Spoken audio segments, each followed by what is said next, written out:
Hello friends, एक बार फिर से स्वागत है आपका इस प्यारे इस चैनल पे। आज हम देखेंगे जेडब्ल्यू 2025 का क्वेश्चन जो कि 22 जैन फर्स्ट शिफ्ट में पूछा गया था। ये क्वेश्चन है सारणी का, जिससे हम क्या कहते हैं डिटर्मिनेंट। इसमें क्वेश्चन में कहा है कि मान लो ए एक त्रिकोटि का वर्ग अवयव है। क्या कहा है इसने कि ए कोई एक वर्ग अवयव है जिसकी कोटि क्या है 3। फिर क्या है जिसके लिए डिटर्मिनेंट ऑफ ए। ये डिटर्मिनेंट ऑफ ए क्या होता है, मतलब कि सारणिक ए का मान हमें दिया है -2।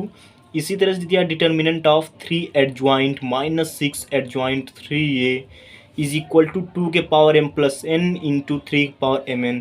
फिर क्या है कि m ग्रेटर देन n होगा तो 4m प्लस 2n का हमें मान याद करना है, जिसके लिए हमें ऑप्शंस दे रखे हैं। ये क्वेश्चन बहुत ही महत्वपूर्ण है क्योंकि ऐसे क्वेश्चन हर बार जेडब्ल्यू के एग्ज़ाम में पूछे जाते हैं। ओके, और मैंने इस क्वेश्चन को सॉल्व तो किया है और साथ में मैंने आपको फॉर्मूला भी बहुत सारे इसमें दिए हैं। ठीक है, हमें क्या दिया है, चूँकि 2 power m plus n into 3 power mn। हमने यही क्यों पहले कि क्यों लिखा, क्योंकि हमें इसको ही सॉल्व करना है। अगर हमने इसको सॉल्व कर लिया तो हमें ये चीज़ मान मिल जाएगा। ओके, तो मैंने इसको जब लिखा डिटर्मिनेंट ऑफ इतना, तो मैंने कहा डिटर्मिनेंट का मतलब क्या है कि एक सारणिक है। ठीक है, अब देखो, अब हम इसके बाद क्या करें। ये लिखा है 3 एडजॉइंट, फिर क्या -6 एडजॉइंट 3a। तो मैंने कहा पहले 3 को तुम बाहर निकालो।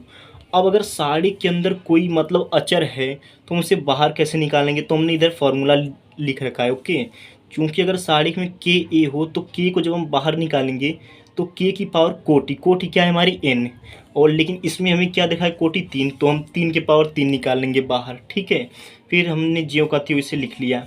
अब क्या करें, अब मैंने सोच रहा हूँ कि जो -6 है मैं इसको भी बाहर निकाल लूँ।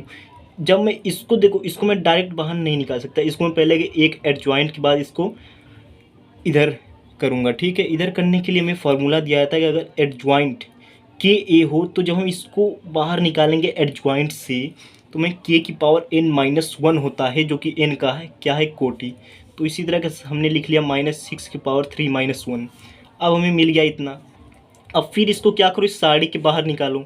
सारणी के बाहर निकालने के 3 की पावर 3 -6 पावर, इसको जब सॉल्व करेंगे हो जाएगा 2, फिर पावर क्या कर देंगे 3, क्योंकि इस वाले फार्मूले से हमने कर दिया, ये वाला निकाल लिया। ठीक है, फिर उसके बाद हमने ये कर दिया।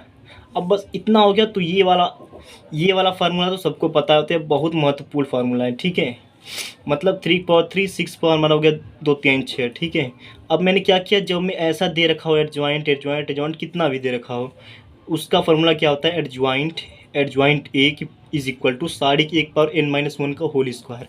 अब ये देखो, ये जो फार्मूला है ना, ये डिपेंड करता है कितने एडजॉइंट है। इसका अगर मैंने सिर्फ एक एडजॉइंट लिया तो सिर्फ n-1 ही होगा, मतलब अगर 2 लिया तो n-1 की पावर स्क्वायर हो गया। अगर एक और मैंने एडजॉइंट ले लिया गलती से तो n-1 की पावर 3 हो जाएगा। ठीक है, ये वाला आप ध्यान रखना। ओके, ये वाला बहुत ही महत्वपूर्ण है। फिर उसके बाद क्या करें हम, इसको भी सॉल्व कर दो। इसका मान क्या लिख दिया हमने, ये हो गया सारणी का मान 3a की पावर 3 -1 का होल स्क्वायर कर दिया। तो हमें मिल गया 4 मिल गया इधर, क्योंकि 3 - 1 2 होगा, 2 दूनी 4 हो जाएगा। तो इसे मैं तोड़ लिया 2 × 3 की पावर में। क्यों इसको 3 × 2 पावर में तोड़ा, क्योंकि मैं देखो 2 की पावर इतना, 3 की पावर इतना दिया है। ओके, इसके बाद सेम ये क्या है हमारा सारणी में, तो इसको जब हम निकालेंगे 3 की पावर 3 आ जाएगा। अब कुल के पावर 4 भी है तो 3 की पावर 3 कुल के पावर 4 कर देंगे। फिर इसको सॉल्व करेंगे तो हमारा इतना आएगा।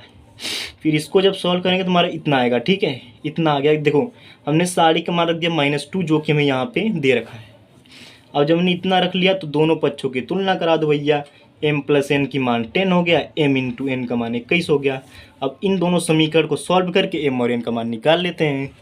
तो मैंने क्या किया, मैंने यहाँ से n का मान निकाल के 10 - m यहाँ रख दिया। ठीक है, 21 हो गया। फिर ये बन गया हमारा समीकरण, इसको सॉल्व करेंगे तो हमें इतना मिलेगा। इतना मिलने के बाद m इज इक्वल टू 7 का मान 3 लिख देंगे हम। ठीक है, फिर m का मान समीकरण 1 में रख देंगे। तो हमें क्या आ गया, 10 - 7 रखा, एक बार 3 रखा, तो 3 का मान 7 मिला है। अब हम सोचेंगे अब क्या करें, m 7 लेके 3, तो इसको क्लेरिफाई करने के लिए इसने दे रखा है m ग्रेटर देन n। तो हम यहाँ से क्या कर लेंगे, m ग्रेटर देन n दिया है तो 7 ग्रेटर देन 3 है, तो m का मान 7 ले लेंगे, n का मान 3। जब m का मान आ गया, n का मान आ गया तो हम आराम से निकाल सकते हैं 4m + 2n। तो यहाँ पे हमने निकाल लिया, आंसर आया है 34, जो कि ऑप्शन नंबर है बी में। तो हमारा ये हो जाएगा राइट आंसर। ओके, धन्यवाद।